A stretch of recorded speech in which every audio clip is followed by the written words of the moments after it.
nkwakira kuva umunsi ugenda ugaturuka ngo ugiye gushaka ibintu byarahindutse hano ufite undi mugabo kwivuga ngo hano ntabwo hakiri iwawe oya uvuze ngo ufite undi mugabo ntiwataye urugo ngo ugiye gushaka ibintu byarahindutse kandi nawe urabyumva rero ko imikino yawe buriya ndabizi wasanga ari surprise mufite undi mugabo ntabwo ari surprise mushaka kunkorera surprise nyabako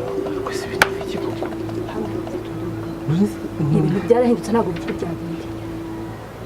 ntiwataye urugo ariko noneho kumva ibintu uri kubifata none se ntabwo munyakira kujyana hejuru reka ninjire iwanjye hasi iwanjye se iwawe kuva ryari ari iwawe ibintu byarahindutse wowe bya kera nabikubwiye nta nubwo nanditse ku kibaho hano hari undi mugabo none se ushaka ngo njye nsohoke njye hejuru ahubwo ndabona hano n'ibintu byarahindutse ahantu hose harahindutse neza harahindutse nyine ni iwawe se none se uri kumbwira nsohoke njye hejuru batuvugisha ukuri ngehe nyine ariko se ko wabimara kuko tuvugisha ukuri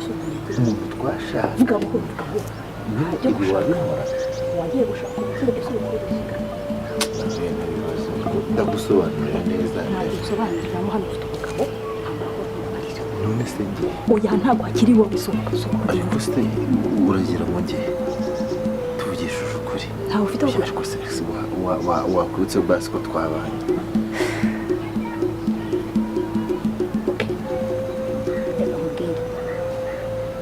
kereka niba wemera kuza ukabaho nk'umukozi niko bimeze ukabaho nk'umukozi ukajya kurara hari umukozi wo hanze nibwo nakwemerera ukaguma kandi nabwo ukamenya neza umugabo wanjye nta hantu muhuriye nta n'ikintu arimo nibwo nakugirira impuhwe nkakwakira nkaguha icumbi ukajya kubaho nk'umukozi